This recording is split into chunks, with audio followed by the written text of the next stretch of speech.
On the evening of my 40th birthday, I became a ghost at my own party. I stood there, surrounded by 100 people, holding a glass of champagne I didn't want, and listened as my own wife, Isabella, delivered a toast that was meant to be a eulogy for my self-respect. She thought her words were the final nail in the coffin. She was wrong. They were the starting pistol. You're probably wondering how simply walking out of a party can lead to total financial ruin for someone. You might think it sounds impossible or like a gross overreaction. But to understand what I did in the 5 minutes after I left that party, you need to understand the 1,000 tiny cuts I endured over the 5 years leading up to it. Stick with me, because this isn't just a story about revenge. It's a story about the difference between quiet and weak, about the power of data, and about how the most devastating moves are the ones your opponent never sees coming. Every detail matters. My name is Mark. On paper, my life is the American dream. I'm a managing partner at a quantitative hedge fund, a place where we don't yell into phones or make gut decisions. We build algorithms. We analyze petabytes of data to find microscopic advantages in the market. My world is a world of logic, patterns, and brutal, unemotional efficiency. I'm not a showman. I'm a systems architect. The money is a byproduct of the system working as designed. I live a quiet, ordered life. Isabella is the opposite of ordered. She's chaos in a couture dress. We met 5 years ago. I was 35, already successful, but socially invisible. I'd spent my 20s and early 30s building my company from the ground up. I didn't have time for a social life. Then I met Isabella at a charity gala I was reluctantly attending. She was breathtaking. She came from old money, a family whose wealth had been dwindling for generations but whose social status was impeccable. She moved through the room like a conductor, orchestrating conversations, charming everyone. She was life itself, and for some reason, she noticed me, the quiet man in the corner who wasn't trying to impress anyone.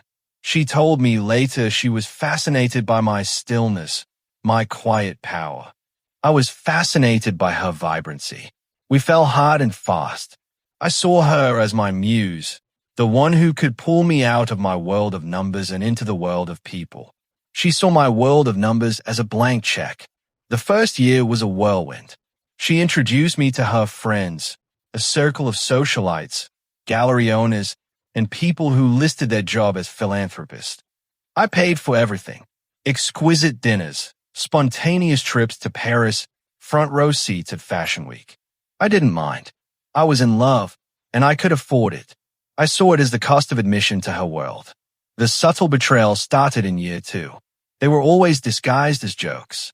"Oh, don't ask Mark about his job," she'd laugh at a dinner party, "unless you want to fall asleep listening to something about algorithmic standard deviations." He's my brilliant, boring numbers wizard. Her friends would titter, and I would give a tight smile. The first time, it felt like a playful jab. The 10th time, it felt like a statement of fact. To her and her circle, I wasn't a man who had built an empire from nothing. I was an ATM with a quirky, boring personality that she had to graciously tolerate. Her spending was astronomical. She had a black card linked to our main joint account, an account I kept liquid with millions for her, I suppose. I'm a man of data. I see everything. I saw the weekly purchases from Chanel, the art pieces from galleries that were an investment, darling, the constant funding of her friends' passion projects. I tried to talk to her about it once. Gently, I'd created a simple projection, a chart showing her spending trajectory. I thought the data would speak for itself. She looked at the tablet, then looked at me with a pained expression. "Mark, are you putting me on a budget? After everything I do for us, the social networking, maintaining our image, this is what our life costs. Do you want people to think the great Mark Sterling is cheap?" She framed my financial prudence as a social sin. She weaponized my desire to be seen as a worthy partner. It was brilliant in its own way. So I dropped it, but I didn't stop watching the data. A good analyst never ignores the data. I started setting up quiet alerts. I created a new set of accounts, sole ownership accounts, and began structuring my direct income to flow there first, before transferring a set, massive allowance into the joint accounts. It wasn't a budget. It was a firewall. The event that truly planted the seed for what was to come happened about 6 months before my birthday. It was at another gala, this one honoring a hospital wing we had funded. My name was on the plaque, but when it was time for the speech, Isabella took the stage. She spoke beautifully about the importance of giving back. And then she said this, and I remember the words verbatim. "I am so proud," she said, her voice filled with emotion, "to be able to take the fruits of my husband's very focused labor and channel them into things that matter, to transform his numbers on a screen into real-world beauty and compassion." The room erupted in applause for her generosity. She had painted me as a soulless machine, and herself as the heart that gave my work meaning. I stood there, clapping along with everyone else, but inside, a switch was flipped. It wasn't an emotional switch. It was a logical one. The system was imbalanced. My contributions were being systematically devalued while my assets were being liquidated. The partnership was no longer solvent. I started making more significant moves in the background. I consulted my personal lawyer, the sharpest asset protection specialist in New York. We restructured my holdings, ensuring my company shares and primary capital were held in an irrevocable trust that listed my sister, not my wife, as the secondary beneficiary. It was all perfectly legal, a standard procedure for someone of my net worth. But I expedited it. Then came the planning for my 40th birthday. My birthday. "Darling, you can't be trusted to plan a party for yourself," Isabella had declared. "You'd have everyone drinking tap water and talking about the stock market. I will handle it. It's going to be the party of the year." It wasn't my party. It was her party, themed around my existence. The guest list arrived a week before. I scanned the 200 names. Maybe 10 were my colleagues or acquaintances. The rest, her entire social register. It was a networking event for her, funded by me, on my birthday. I looked at that list, and I knew what the night would be, but I had to see it through. I had to let the final data point arrive before executing the trade. The night of the party, our penthouse was unrecognizable. It was filled with flowers, strangers, and the deafening sound of superficial chatter. Isabella was in her element, floating from group to group, a goddess in a silver gown. I felt like a stranger in my own home. My colleagues huddled in a corner, looking deeply uncomfortable. "Great party," Mark, my partner, David, said, "if you're into being an exhibit at the zoo." I just nodded, a small smile on my face. "Just gathering data, David." He gave me a confused look and went back to his drink. For 2 hours, I played the part of the gracious host. I shook hands. I accepted hollow birthday wishes from people whose names I'd forget in seconds. All the while, I was watching Isabella. I was observing the system she had built around me. I was the silent, stable sun, and she and her friends were the planets, all happily spinning in my orbit, drawing warmth and light and energy, never once acknowledging the star itself. Then, around 10 o'clock, the music softened. Isabella tapped a crystal glass with a spoon. "Everyone, if I could have your attention." The room quieted. A spotlight I didn't even know she'd hired found her. She beamed, holding her champagne flute high. This was her moment. "I want to thank you all for coming to celebrate my wonderful husband, Mark, as he enters a new decade," she began. The crowd applauded politely. 40 years. And what a 40 years it has been. She looked over at me, her eyes glittering. I knew this look. It was the same one she gave me before delivering a punchline at my expense. "When I first met Mark," she continued, "I was struck by his intensity. I never met a man who could get so passionate about spreadsheets." A ripple of condescending laughter went through the room. I know, But I soon realized that his genius isn't in the real world of people and art and culture. It's in his own little world, a world of numbers and lines of code that go beep bop. She actually made the beep bop sound. My face remained perfectly still, but inside, the final data point locked into place. The trade was ready, and I realized my purpose in our partnership, she said, her voice dripping with vulnerability. My job is to be the ambassador of that silent, boring world. To take the cold, hard cash he generates and give it a soul.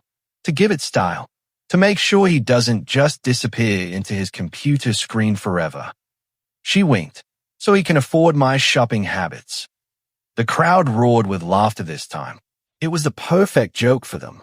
It confirmed everything they wanted to believe, that she was the vibrant, important one, and I was the useful, wealthy nerd she managed. They weren't laughing with me. They were laughing at me. My own wife, on my 40th birthday, had just reduced my life's work to a punchline to explain her glamour. I looked at her, smiling and basking in the glow of her friend's adoration, and I felt nothing. No anger, no sadness, just a profound and chilling calm. The system had presented a clear, final signal. It was time to close the position. I slowly placed my untouched glass of champagne on a passing waiter's tray. I straightened my tie. I looked at Isabella one last time. She was already talking to someone else. The toast forgotten, her duty done. I turned and walked away, not storming out, just walking, through the crowd, past the bar, towards the elevator. No one tried to stop me. No one even seemed to notice. The ghost was leaving the building. The elevator ride down from our penthouse was silent. The city lights glittered below, a sea of data points. By the time the doors opened to our private garage, my plan wasn't just formed. It was already executing in my mind. I didn't go to a hotel. I didn't drive aimlessly. I went to the one place I had more control than anywhere on earth. My home office, 3 floors below the penthouse, a secure, soundproof bunker with a direct, redundant fiber line to my firm servers. It was the brain of my operation. I sat down in my chair, the ergonomic leather side. It was the most comfortable I had felt all night. I logged into my terminal, not my retail banking app. This was a central command system I used to manage my entire portfolio, a system I had designed myself. My fingers moved with quiet efficiency. Action 1. Open the management console for all joint accounts. I saw the current balance, just over $3 million in liquid cash, ready for Isabella's next investment. With a series of keystrokes, I initiated a wire transfer. Destination, the Mark Sterling Sole Proprietorship Trust. Amount, the entire balance, down to the last cent. The transfer was instantaneous. The joint account now held a balance of $0. Action 2. Access the credit card management module. I saw all authorized user cards under my name. Isabella's black card, her platinum card, her cards for Saks, for Neiman Marcus, for Net-a-Porter. One by one, I clicked on each one. A simple command, set status, frozen. Not canceled, frozen. A subtle, more confusing state of limbo. Action 3. I pulled up the automatic payment schedule for our household.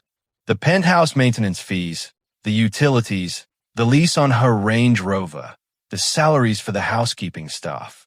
All of it was scheduled to be paid from the now empty joint account. I didn't cancel them. I just let them be. The system would try to execute the payments, and the system would fail. The resulting cascade of alerts and consequences would be its own beautiful algorithm of chaos. The entire process took less than 5 minutes. I leaned back in my chair and looked at the screen. Order restored. The system rebalanced. I felt a sense of profound peace. The first text message arrived at 11:52 p.m. It was from Isabella. Everyone's asking where you are. Are you sulking? A bit dramatic, don't you think? I didn't reply. The real barrage began the next morning. It started around 10 a.m., which meant she had just tried to buy something. Mark, My card was declined at Cartier. This is embarrassing. Fix it. An hour later, I tried the other card. What is going on? Are you trying to punish me? Call me right now. Another hour. I just checked the joint account. It's empty. Where is the money? Mark. This is not a joke. This is theft. Then the calls started. Dozens of them. I let them all go to voicemail. My final action was to compose an email. It wasn't to her. It was to my lawyer. The subject line was simple. Execute. Attached to that email was a pre-written letter of separation. At 2 p.m., my lawyer forwarded it to Isabella's personal email address. It was short and unemotional. It stated my intent to file for divorce, cited irreconcilable differences, and informed her that all jointly held liquid assets had been moved to a private trust and all lines of credit had been suspended. It concluded by stating that any further communication should be directed through legal counsel. I heard through the grapevine that she was completely blindsided. She had lived her life assuming my quietness was weakness. She thought my generosity was a limitless resource she was entitled to. She never, in a million years, considered that the boring numbers wizard she mocked was capable of dismantling her entire world with a few quiet keystrokes before she'd even had her morning coffee. She was left with her designer clothes, her socialite friends who disappeared the moment the money did, and the harsh reality that she had built her life on a foundation she never bothered to understand. The money was never the point. It was just the weapon she used against me. So it became the language I used to respond. My revenge wasn't loud or explosive. It was quiet. It was efficient. It was a perfectly executed trade, closing out a position that had gone bad. She thought my world was just beep BOP on a screen. But in my world, the numbers always tell the true story. And in the end, her account was settled. So let me ask you, have you ever had a moment in your life, a moment of such perfect clarity, where you knew a switch had been flipped and nothing would ever be the same? Let me know in the comments below.